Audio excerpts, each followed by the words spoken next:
Praise the Lord. യിരെമ്യാ പ്രവാചകൻ്റെ പുസ്തകം 6-ാമത്തെ അധ്യായം, അതിൻ്റെ 1 മുതൽ 30 വരെയുള്ളതായ വേദവാക്യങ്ങൾ. ബെന്യാമീൻ മക്കളെ, യെരുശലേമിൻ്റെ നടുവിൽ നിന്ന് ഓടിപ്പോകുവിൻ. തെക്കോവയിൽ കാഹളം ഊതുവിൻ. ബേത്ത്ഹക്കേരെമിൽ ഒരു തീക്കുറി ഉയർത്തുവിൻ. വടക്കുനിന്ന് അനർത്ഥവും മഹാനാശവും കാണായി വരുന്നു. സുന്ദരിയും സുഖഭോഗിനിയുമായ സിയോൻ പുത്രിയെ ഞാൻ മുടിച്ചു കളയും. അവളുടെ അടുക്കൽ ഇടയന്മാർ ആട്ടിൻകൂട്ടങ്ങളോടുകൂടെ വരും. അവർ അവൾക്കെതിരെ ചുറ്റിലും കൂടാരം അടിക്കും. അവർ ഓരോരുത്തൻ താൻ്റെ ഭാഗത്ത് മേയ്ക്കും. അതിന് നേരെ പടയൊരുക്കുവീൻ. എഴുന്നേൽപ്പീൻ, ഉച്ചയ്ക്ക് തന്നെ നമുക്ക് കയറിച്ചെല്ലാം. അയ്യോ കഷ്ടം, നേരം വൈകി, നിഴൽ നീണ്ടുപോയി. എഴുന്നേൽപ്പീൻ, രാത്രിയിൽ നാം കയറിച്ചെന്ന് അതിലെ അരമനകളെ നശിപ്പിക്കുക. സൈന്യങ്ങളുടെ യഹോവ ഇപ്രകാരം അരുളിച്ച് കൽപ്പിക്കുന്നു: വൃക്ഷം മുറിപ്പീൻ, യെരുശലേമിന് നേരെ വാടക ഒരുവീൻ. സന്ദർശിക്കപ്പെടുവാനുള്ള നഗരം ഇതുതന്നെ. അതിൻ്റെ അകം മുഴുവനും പീഡനം നിറഞ്ഞിരിക്കുന്നു. കിണറ്റിൽ പച്ചവെള്ളം നിറഞ്ഞിരിക്കുന്നത് പോലെ അതിലെപ്പോഴും പുതിയ ദുഷ്ടത സംഭവിക്കുന്നു. സാഹസവും കവർച്ചയുമേ അവിടെ കേൾപ്പാനുള്ളൂ. എൻ്റെ മുമ്പിൽ എപ്പോഴും ദീനവും മുറിവും മാത്രമേ ഉള്ളൂ.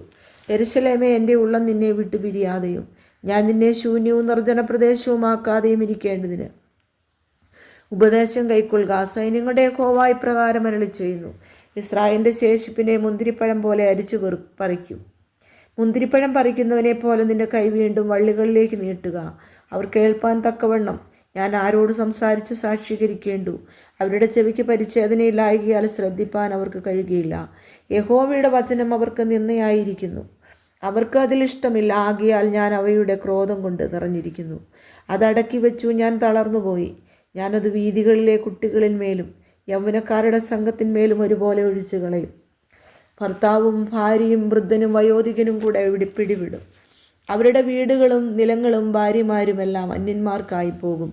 ഞാൻ എൻ്റെ കൈദേശത്തിലെ നിവാസികളുടെ നേരെ നീട്ടുമെന്ന് യഹോവയുടെ അരുളപ്പാട്. അവരൊക്കെയും ആബാലവൃദ്ധം ദ്രവ്യാഗ്രഹികളാകുന്നു. പ്രവാചകന്മാരും പുരോഹിതന്മാരും ഒരുപോലെ വ്യാജം പ്രവർത്തിക്കുന്നു. സമാധാനമില്ലാതിരിക്കെ സമാധാനം, സമാധാനം എന്നവർ പറഞ്ഞ് എൻ്റെ ജനത്തിൻ്റെ മുറിവിന് ലഘുവായി ചികിത്സിക്കുന്നു. മ്ലേച്ഛത പ്രവർത്തിച്ചതുകൊണ്ട് അവർ ലജ്ജിക്കേണ്ടി വരും. അവർ ലജ്ജിക്കുകയോ നാണമറിയുകയോ ചെയ്തിട്ടില്ല. അതുകൊണ്ട് വീഴുന്നവരുടെ ഇടയിൽ അവർ വീണുപോകും. ഞാൻ അവരെ സന്ദർശിക്കുന്ന കാലത്ത് അവർ ഇടറി വീഴുമെന്ന് യഹോവയുടെ അരുളപ്പാട്. യഹോവ ഇപ്രകാരം അരുളി ചെയ്യുന്നു: നിങ്ങൾ വഴികളിൽ ചെന്ന് നല്ല വഴി ഏതെന്ന് പഴയ പാതകളെ നോക്കി ചോദിച്ച് അതിൽ നടപ്പീൻ. എന്നാൽ നിങ്ങളുടെ മനസ്സിന് വിശ്രാമം ലഭിക്കും. അവരോ ഞങ്ങൾ അതിൽ നടക്കില്ല എന്ന് പറഞ്ഞു. ഞാൻ നിങ്ങൾക്ക് കാവൽക്കാരെയാക്കി കാഹളനാദം ശ്രദ്ധിപ്പീൻ എന്ന് കൽപ്പിച്ചു. എന്നാൽ അവർ ഞങ്ങൾ ശ്രദ്ധിക്കയില്ല എന്ന് പറഞ്ഞു. അതുകൊണ്ട് ജാതികളെ കേൾപ്പീൻ, സഭയെ അവരുടെ ഇടയിൽ നടക്കുന്നത് അറിഞ്ഞുകൊള്ളുക. ഭൂമിയെ കേൾക്ക, ഈ ജനം എൻ്റെ വചനങ്ങളെ ശ്രദ്ധിക്കാതെ എൻ്റെ ന്യായപ്രമാണത്തെ നിരസിച്ചു കളഞ്ഞതുകൊണ്ട് ഞാൻ അവരുടെ വിചാരങ്ങളുടെ ഫലമായി അനർത്ഥം അവരുടെ മേൽ വരുത്തും. ശെബയിൽ നിന്ന് കുന്തിരിക്കവും ദൂരദേശത്തു നിന്ന് വയമ്പും എനിക്ക് കൊണ്ടുവരുന്നത് എന്തിന്? നിങ്ങളുടെ ഹോമയാഗങ്ങളിൽ എനിക്ക് പ്രസാദമില്ല, നിങ്ങളുടെ ഹനനയാഗങ്ങളിൽ എനിക്ക് ഇഷ്ടവുമില്ല. ആകയാൽ യഹോവ ഇപ്രകാരം അരുളി ചെയ്യുന്നു: ഞാൻ ഈ ജനത്തിൻ്റെ മുമ്പിൽ ഇടർച്ചകളെ വയ്ക്കും. പിതാക്കന്മാരും പുത്രന്മാരും ഒരുപോലെ അതിന്മേൽ തട്ടി വീഴും. അയൽക്കാരനും കൂട്ടുകാരനും നശിച്ചു പോകും. യഹോവ ഇപ്രകാരം അരുളി ചെയ്യുന്നു: ഇതാ, വടക്കുദേശത്തു നിന്ന് ഒരു ജാതി വരുന്നു. ഭൂമിയുടെ അറ്റങ്ങളിൽ നിന്നൊരു മഹാജാതി ഉണർന്നു വരും. അവർ വില്ലും കുന്തവും എടുത്തിരിക്കുന്നു. അവർ ക്രൂരന്മാർ, കരുണയില്ലാത്തവർ തന്നെ. അവരുടെ ആരവം കടൽ പോലെ ഇരയ്ക്കുന്നു. സിയോൻ പുത്രി, അവർ നിന്റെ നേരെ യുദ്ധസന്നദ്ധരായി ഓരോരുത്തരും കുതിരപ്പുറത്ത് കയറി അണിനിരന്നു നിൽക്കുന്നു. അതിൻ്റെ വർത്തമാനം കേട്ടിട്ട് ഞങ്ങളുടെ ധൈര്യം ക്ഷയിച്ചു. നോവ് കിട്ടിയ സ്ത്രീയെപ്പോലെ മഹാവ്യസനവും അതിവേദനയും ഞങ്ങളെ പിടിച്ചിരിക്കുന്നു. നിങ്ങൾ വയലിലേക്ക് ചെല്ലരുത്, വഴിയിൽ നടക്കുകയും അരുത്. അവിടെ ശത്രുവിൻ്റെ വാളും ചുറ്റും ഭയവുമുണ്ട്.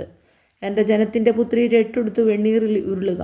ഏകജാതനെക്കുറിച്ച് എന്ന പോലെയുള്ള ദുഃഖവും കഠിനമായുള്ള വിലാപവും കഴിച്ചുകൊള്ളുക. സംഹാരകൻ പെട്ടെന്ന് നമ്മുടെ നേരെ വരും. നീ എൻ്റെ ജനത്തിൻ്റെ നടവ് പരീക്ഷിച്ചറിയേണ്ടതിന് ഞാൻ നിന്നെ അവരുടെ ഇടയിൽ ഒരു പരീക്ഷകനും മാറ്റുനോക്കുന്നവനുമാക്കി വെച്ചിരിക്കുന്നു. അവരെല്ലാവരും മഹാമത്സരികൾ, നുണ പറഞ്ഞു നടക്കുന്നവർ, ചെമ്പും ഇരുമ്പും അത്രേ. അവരെല്ലാവരും വഷളത്വം പ്രവർത്തിക്കുന്നു. തുരുത്തി ഊതുന്നു. തീയിൽ നിന്ന് വരുന്നത് ഈയമത്രേ. ഊതിക്കഴിക്കുന്ന പണി വെറുതെ.